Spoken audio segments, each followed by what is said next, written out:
Hello friends, welcome to my YouTube channel. Today I discuss an essential video for class 9 Life Science Chapter 3. আমি আজকে life সায়েন্সের chapter 3 নিয়ে তোমাদের একটা গুরুত্বপূর্ণ ভিডিও শেয়ার করব। তাহলে চলো আমরা শুরু করি। এই ভিডিওটি শুরু করার আগে আমি তোমাদের বলবো যে আমাদের কিন্তু সামনে সেকেন্ড সামেটিভ পরীক্ষা। এই সেকেন্ড সামেটিভ পরীক্ষায় যে ধরনের কোশ্চেন সাধারণত এই জৈবনিক প্রক্রিয়া অর্থাৎ চ্যাপ্টার 3 থেকে আসার মতো সেই ধরনের ছোট ছোট কোশ্চেনগুলো নিয়ে কিন্তু আজকে আলোচনা করব। আগের ভিডিওতে আমি কিন্তু বড় কোশ্চেন নিয়ে আলোচনা করেছি, এর পরের ভিডিওতে অবশ্যই আবার বড় কোশ্চেন নিয়ে আলোচনা করব। আজকে কিন্তু আমি তোমাদের এই ছোট ছোট কোশ্চেন নিয়েই আলোচনা করব। আর বোর্ডে আমি অনেকগুলো কোশ্চেন, অন্তত 25 অর্থাৎ 25টা কোশ্চেন আমি লিখে রেখেছি এবং তার অ্যান্সারও কিন্তু আমি লিখে রেখেছি। তাহলে চলো আমরা শুরু করি। এবার দেখো, শুরু করার আগে আমি তোমাদের বলবো যে আমরা সাধারণত যে বইগুলো সাধারণত ক্লাস 9-এ পড়ি, সেই বইগুলোর মধ্যে এখানে এই দুলাল চন্দ্র সাঁতরা অর্থাৎ সাঁতরা পাবলিকেশনের বইগুলো খুবই ভালো। এছাড়া তোমরা যার কাছে যে রাইটারের বই আছে সে কিন্তু সেই রাইটারের বই নিয়েই বসে পড়বে। আর বসলে পরে কি হবে, বসলে পরে এই কোশ্চেনগুলো বলার সাথে সাথে তোমরা কিন্তু খুঁজেও পেয়ে যেতে পারো। আর যদি না পাও তাহলে কিন্তু কালকের মতো অর্থাৎ আগের দিনের ভিডিওর মতো আমি বলেছিলাম যে অ্যান্সারটা করে দেবো, কিন্তু আজকে আমি অ্যান্সার সমেত কিন্তু বোর্ডে লিখে রেখেছি। তাই আমি বলবো যে এই ভিডিওটা সবাই দেখবে। তাহলে চলো আমরা শুরু করি। তো দেখো, life science class 9 chapter 3 part 2 জৈবনিক প্রক্রিয়া। আমি এখানে একটা ছোট্ট ঘরের মধ্যে লিখে রেখেছি যে সেকেন্ড সামেটিভ সাজেশন 100% কমন।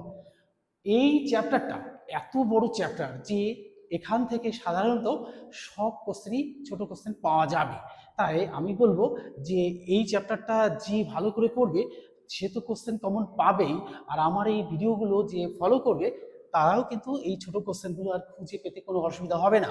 তাহলে আমরা এই ছোট কোশ্চেনের উত্তর কিন্তু যে কোনোভাবে হতে পারে, কোনোটায় সঠিক সরাসরি কি কাকে বলে এরকম হতে পারে, কখনো কখনো ঠিক দ্য কারেক্ট অ্যান্সার হতে পারে, কখনো মাল্টিপল চয়েস হতে পারে, তো কখনো বা ফিল আপও হতে পারে, কখনো ম্যাচিংও হতে পারে। এবং কিভাবে কোশ্চেনটা আসবে সেই কোশ্চেনের উত্তর কিন্তু আমি সরাসরি প্রশ্ন করে লিখেছি, যাতে তোমরা সবাই সেই প্রশ্নের উত্তরগুলো সহজেই পেয়ে যাও। তাহলে দেখো, 1 নম্বর প্রশ্ন। দেখো, এডিপি এর পুরো নাম কি? এডিপি এর পুরো নাম কি? এই অ্যাডিনোসিন ডাইফসফেট এর পুরো নাম। 2 নম্বর কোশ্চেন দেখো, এনএডিপি এর পুরো নাম কি? এর পুরো নাম nicotinamide adenosine dichloride phosphate. ATP এর পুরো নাম কি? এই অ্যাডিনোসিন ট্রাইফসফেট, এটিপি এর পুরো নাম। তো কখনো এডিপি, কখনো এনএডিপি, কখনো এডিপি, এর মধ্যে মাঝে মাঝেই ভুল হয়ে যায়। তাই এই ভুলগুলো যাতে না হয় সেই জন্য আমি এখানে অ্যান্সারগুলো পরিষ্কার করে লিখে রেখেছি। তোমরা সবাই কিন্তু এর একটা স্ক্রিনশট তুলে নিতে পারো। স্ক্রিনশটটা তুলে নিলে একসঙ্গে উত্তরগুলো পাওয়া যাবে। আর আমি যেটুকু যেটুকু বলে দেবো সেটুকু তো অবশ্যই গুরুত্বপূর্ণ। দেখো, 3 নম্বর গেল। 4 নম্বর দেখো, হিল বিকারক এর অনুপস্থিতিতে কি উৎপন্ন হয় না? অর্থাৎ এর উত্তরটা হবে H2O বিশ্লিষ্ট হয় না এবং O2 উৎপন্ন হয় না। তাহলে H2O বিশ্লেষণ হয় না, O2 উৎপন্ন হয় না। 5 নম্বর কোশ্চেন দেখো, অন্ধকার দশার বৈশিষ্ট্যটা কি? তো সবার অন্ধকার দশা আলোক দশার একটা ফিচার্স থাকে। এই অন্ধকার দশার ফিচার্সটা হলো কার্বন ডাই অক্সাইডের সংযোজন ও শর্করা উৎপাদন। এই অন্ধকার দশার ফিচার্স, একটা ফিচার্স। যেহেতু একটা এমসিকিউ কোশ্চেন অর্থাৎ শর্ট প্রশ্ন, সেহেতু একটা করেই উদাহরণ দেওয়া গেছে। 6 নম্বর দেখো, অন্ধকার বিক্রিয়ায় উৎপন্ন পদার্থগুলি কি কি? অন্ধকার বিক্রিয়ায় উৎপন্ন পদার্থগুলি হলো 1 নম্বর গ্লুকোজ, এনএডিপি প্লাস এডিপি। এই তিনটে কিন্তু এই অন্ধকার বিক্রিয়ায় উৎপন্ন পদার্থগুলো তিনটে।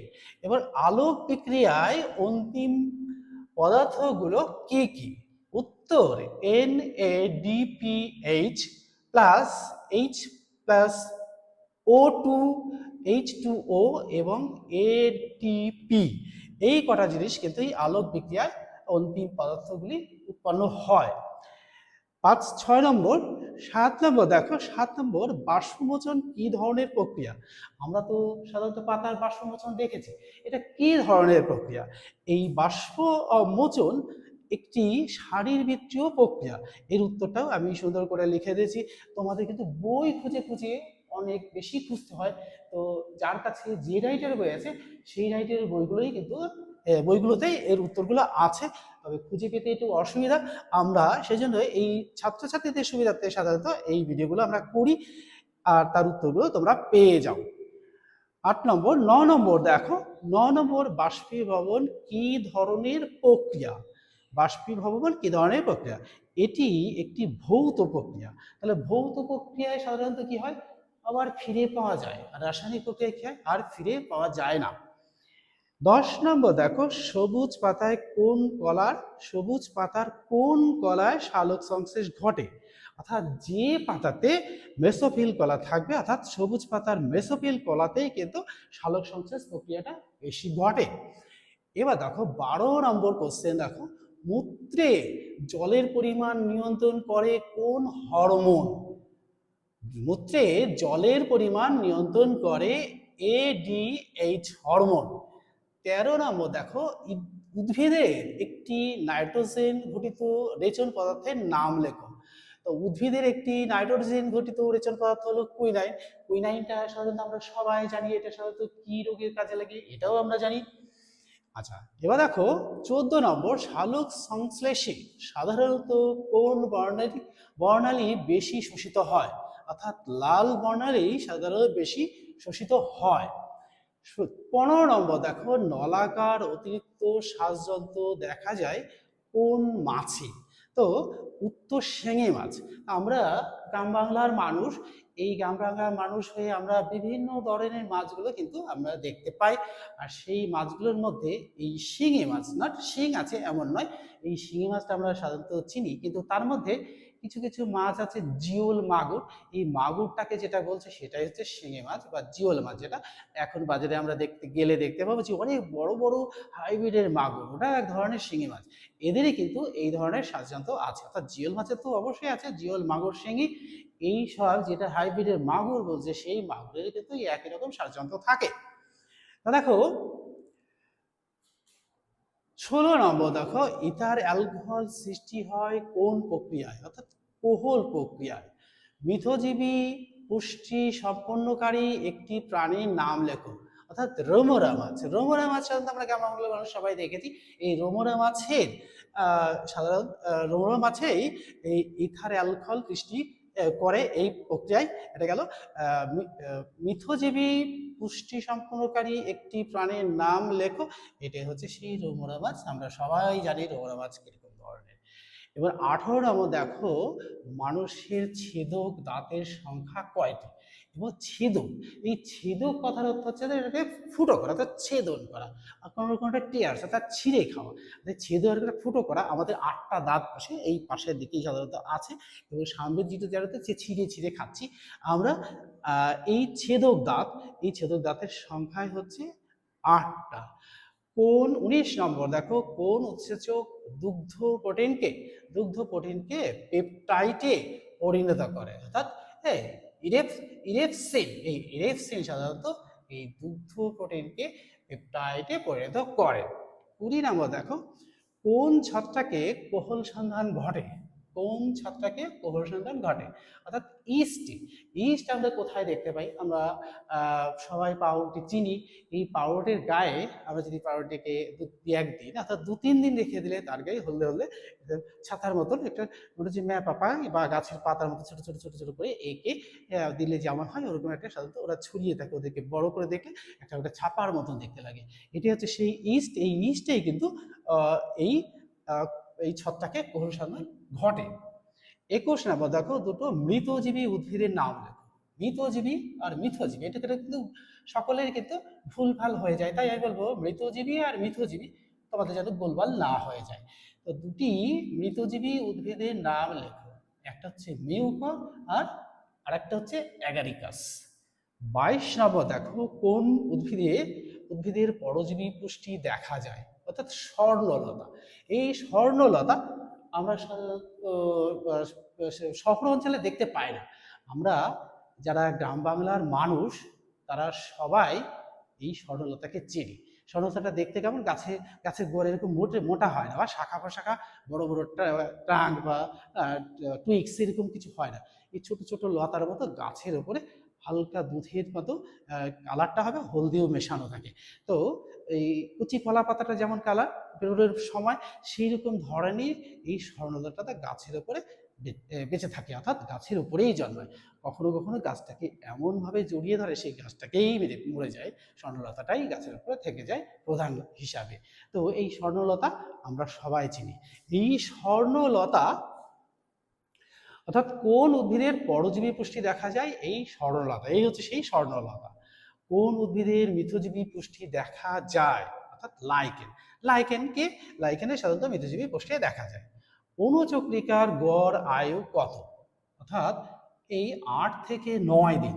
এই রক্তে লোহিত রক্তকণিকা, শ্বেত রক্তকণিকা আর অণুচক্রিকা, এই তিনটে জিনিস নিয়েই কিন্তু রক্ত। এই রক্তের মধ্যে একটা গুরুত্বপূর্ণ কণিকাই হচ্ছে এই অণুচক্রিকা। এর গড় আয়ু 8 থেকে 9 দিন। তো রক্তে অণুচক্রিকা না থাকলে কি হবে? আমাদের কোনো শরীরের কোথাও কেটে গেলে কি হবে? শরীর থেকে রক্ত বেরোতেই থাকবে। এই অণুচক্রিকার কণাগুলো এই রক্তকে জমাট বেঁধে দেবে, তাহলে কি হবে? এই রক্ত বেরোনোটাই বন্ধ হয়ে যাবে। 25 নম্বর দেখো, লোহিত রক্তকণিকার গড় আয়ু কতদিন? অর্থাৎ 120 দিন। আমরা কখনো কখনো ভাবি আমাদের শরীরে অনেক রক্ত আছে, এটা সারা জীবন থেকে যাবে, কিন্তু সেই রক্তগুলো 120 দিনের বেশি আর বাঁচবে না, সেই রক্তগুলো সব মরে যাবে। তো শরীরের এই লোহিত রক্তকণিকার গড় আয়ু 120 দিন। 26 নম্বর দেখো, রক্তের রং লাল কেন? এই রক্তের রং লাল হয় হিমোগ্লোবিনের উপস্থিতিতে।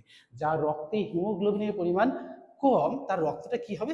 হালকা লাল হবে। আর যার রক্তে এই হিমোগ্লোবিনের পরিমাণটা সাধারণত বেশি থাকবে, তার রক্ত গাঢ় হবে, আঠালো বেশি হবে, হাতের উপরে ঘষলে শুকিয়ে গেলে একটা রং লাগানোর মতন মনে হবে।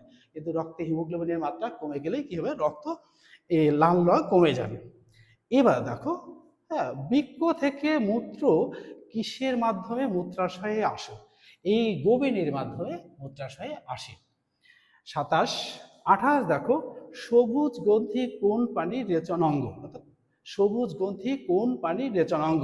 এই চিংড়ি মাছ। আমরা এই চিংড়িটাকে মাছ বলি, আসলে এটা সন্ধিপাত প্রাণী। এরা কোনো মাছ নয়, এরা জলের পোকা। মাছের বৈশিষ্ট্য কি? মাছের বৈশিষ্ট্য যেমন মাছের 7টা পাখনা থাকবে, উল্কা দিয়ে শ্বাস নেবে, আর মাছের পার্শ্বরেখা থাকবে, তার এই পার্শ্বরেখার সাহায্যে জলের চাপ, তাপ, গতি এগুলো বুঝতে পারবে।